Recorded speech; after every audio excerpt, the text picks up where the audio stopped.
Hello friends, তোমরা সবাই কেমন আছো? সবাই নিশ্চয়ই খুব ভালো আছো। আমিও খুব ভালো আছি। তোমাদের সকলকে আমার চ্যানেল শুভ লাইফস্টাইল অ্যান্ড মোড়ে স্বাগত। ফ্রেন্ডস, আজকে আমাদের কাশ্মীর ভ্রমণের ফোর্থ ডে। আজকে আমরা যাচ্ছি হচ্ছে একটা অন্য রকম জায়গা ঘুরতে আর কি। জায়গাটার নাম হচ্ছে দুধপাথরি। দেখো, কাশ্মীরে গিয়ে গুলমার্গ, সোনমার্গ, পেহেলগাঁও এটা তো সবাই যায়, এ ব্যাপারে কোনো সন্দেহ নেই। কিন্তু দুধপাথরি খুব কম লোকই যায়। আর এই জায়গাটা যে এতটাই সুন্দর আমি যাওয়ার আগেও কিন্তু ভাবিনি। ইনফ্যাক্ট আমাদের ট্যুর গাইড যখন দুধপাথরি নামটা দিয়েছে তখনও আমি ঠিক এটা সৌন্দর্য সম্বন্ধে ওয়াকিবহাল ছিলাম না, এবং খুব একটা ভিডিও টিডিও কোথাও দেখিনি।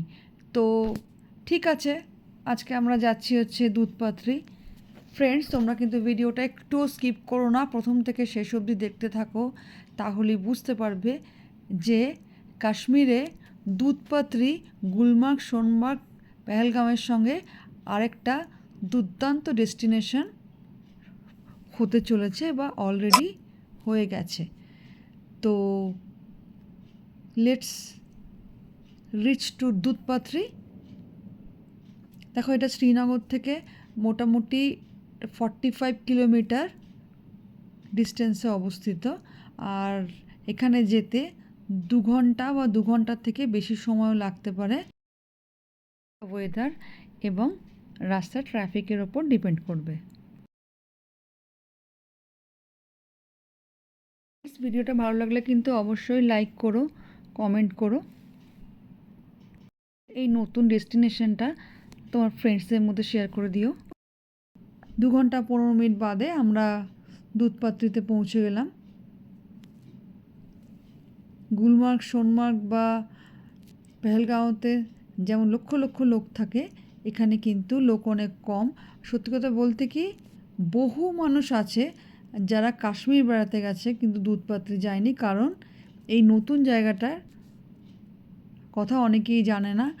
আর বেশিরভাগ ট্রাভেল কোম্পানি কিন্তু এখানে এতদিন অবধি ঘোরায়নি, বাট এখন আস্তে আস্তে দুধপাথরিও ডেস্টিনেশনের মধ্যে একটা নতুন অ্যাডিশন হয়েছে। তো যাই হোক, আমরা পৌঁছে গেছি।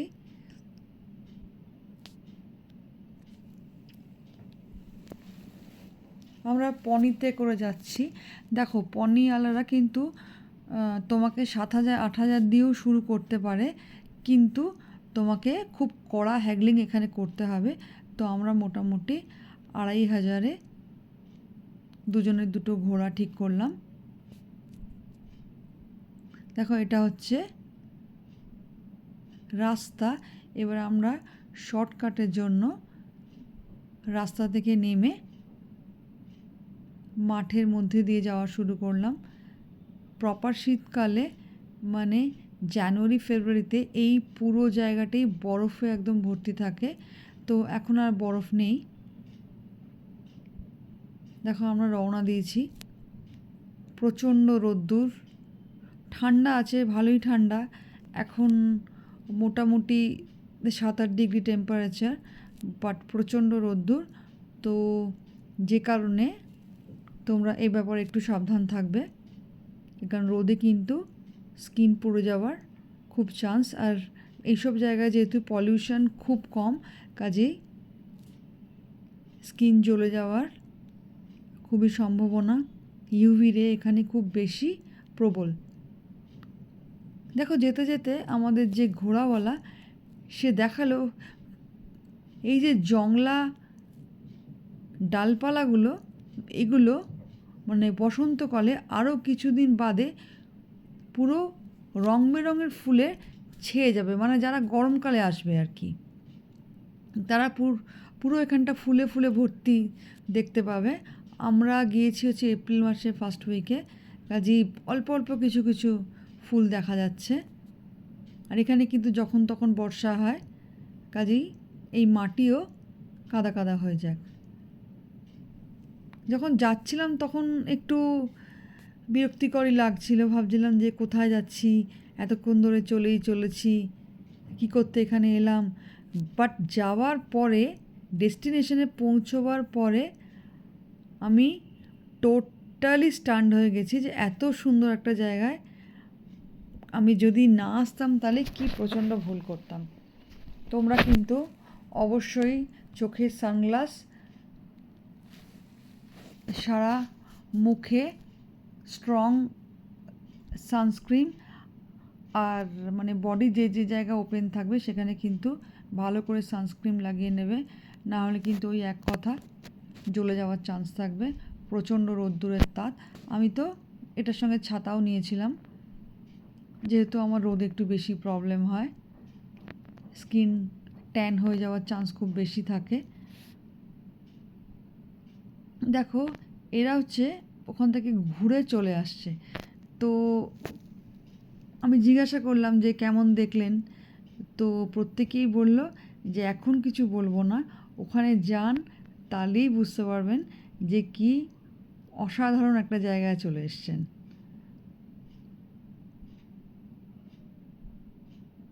দূরে দূরে বরফ ঢাকা পাহাড় দেখা যাচ্ছে।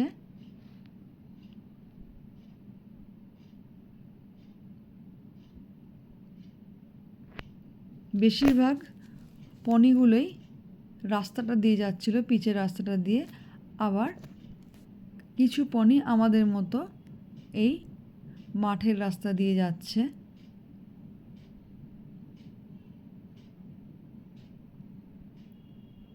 যত কাছাকাছি আসছে তত কিন্তু বেশ ভালো লাগছে।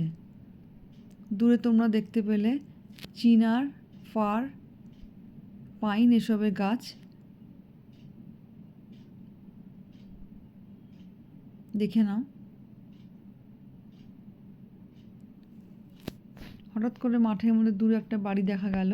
এটা কিসের বাড়ি সেটা জিজ্ঞেস করলাম, তো ওরা বলল যে লোকাল ফরেস্ট অফিসার এদের বাংলো। দেখো আমরা যাচ্ছি, খুব ভালো করে দেখিয়ে দিলাম।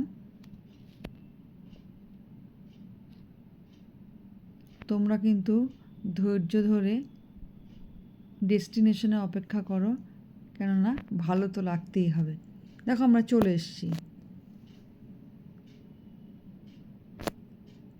ওখানে পৌঁছে দেখলাম বেশ কিছু লোকজন এখানে ওখানে ঘুরে বেড়াচ্ছে, নদীর পাড়ে বসে আছে। এখানে যে নদীটা, এই নদীটার নাম হলো, এখানে যে রিভারটা দেখা যাচ্ছে এটার নাম হচ্ছে শালিগঙ্গা। এই দুধপাত্রি নামটা কিন্তু দুটো ওয়ার্ড মিলে তৈরি হয়েছে, কেননা এই বড় বড় বড় পাথরগুলোর মধ্যে দিয়ে নদীটা যখন তীব্র বেগে ছুটে যায় তখন নদীর জলটা পুরো দুধের মতো লাগে, তাই এর নাম দুধ। আর পাথর কেটে এগিয়ে যায় বলে জায়গাটার নাম হচ্ছে দুধপাথরি। এখন বসন্তকাল, কাজেই জলের প্রবাহটা একটু হালকাই আছে। ভীষণ সুন্দর একটা জায়গা।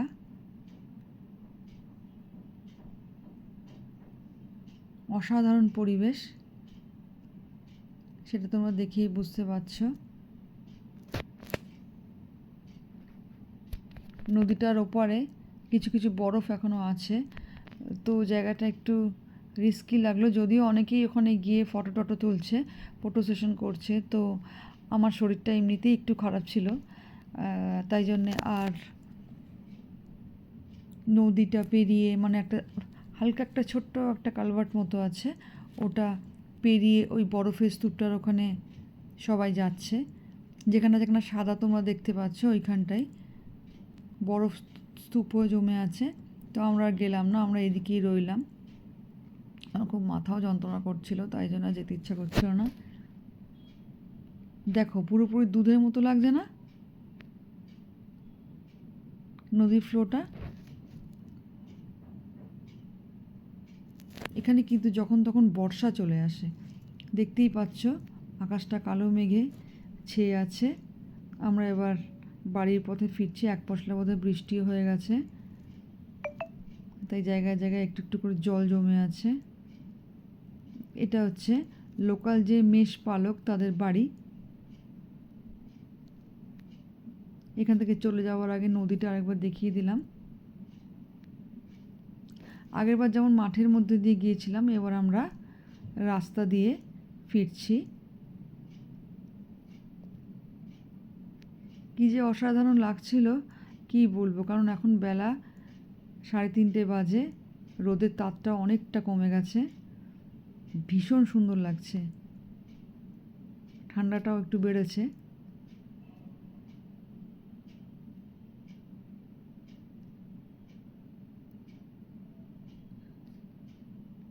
চলে যাওয়ার আগে পুরোটা একবার দেখিয়ে নিলাম। এখনও দেখলাম কিছু কিছু লোক ডেস্টিনেশনের দিকে যাচ্ছে, তার মানে এদের ফিরতে ফিরতে, মানে এরা বেশিক্ষণ আসলে ওখানে ওয়েটই করতে পারবে না, খুবই তাড়াতাড়ি এদের ফিরে আসতে হবে।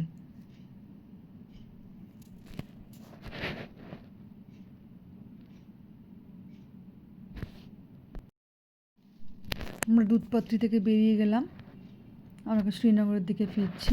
আচ্ছা, এখানে একটা ইম্পর্টেন্ট, দুধার ছবির মতো সাজানো, দেখতেই পাচ্ছ। এই যে ছাতা টাঙানো যেগুলো দেখতে পাচ্ছ, এখানে হচ্ছে লোকাল মহিলারা, আমরা যেটাকে ওটস বলি, ওই মাকাইয়ের রুটি আর সরষের শাক দিয়ে একটা সবজি তৈরি করে। আমার হাজব্যান্ড দাঁড়িয়ে খেতে লাগলো, আর সঙ্গে দেয় হচ্ছে একটা মূলো আর পেঁয়াজ দিয়ে তৈরি চাটনি। আমার যেহেতু শরীর খারাপ ছিল, আগেই বলেছি, তো আমি খাইনি। আমার হাজব্যান্ড খেলো, বললো অসাধারণ লাগছে। ইতিমধ্যে হালকা হালকা বৃষ্টি শুরু হয়ে গেছিলো। আমার হাজব্যান্ডকে বললাম তাড়াতাড়ি খাওয়া শেষ করতে, কিন্তু এত টেস্টি খাবার যে ও শেষ করতেই চাইছিল না। চাটনিটা বললো তো অসাধারণ, এবার আমি খেতে পারলাম না বলে আমার একটু মনটা খারাপই হলো, কিন্তু যাই হোক, শরীর খারাপ, কিছু করার নেই। তবুও পেঁয়াজের চাটনিটা, পেঁয়াজ আর মূলোর চাটনিটা একটু টেস্ট করলাম, জাস্ট ইয়াম্মি। বৃষ্টি আরম্ভ হয়ে গেছে, দৌড়ে গাড়িতে উঠে পড়লাম। আমরা এখন শ্রীনগরের দিকে ফিরছি, বেলা 4টে বাজে।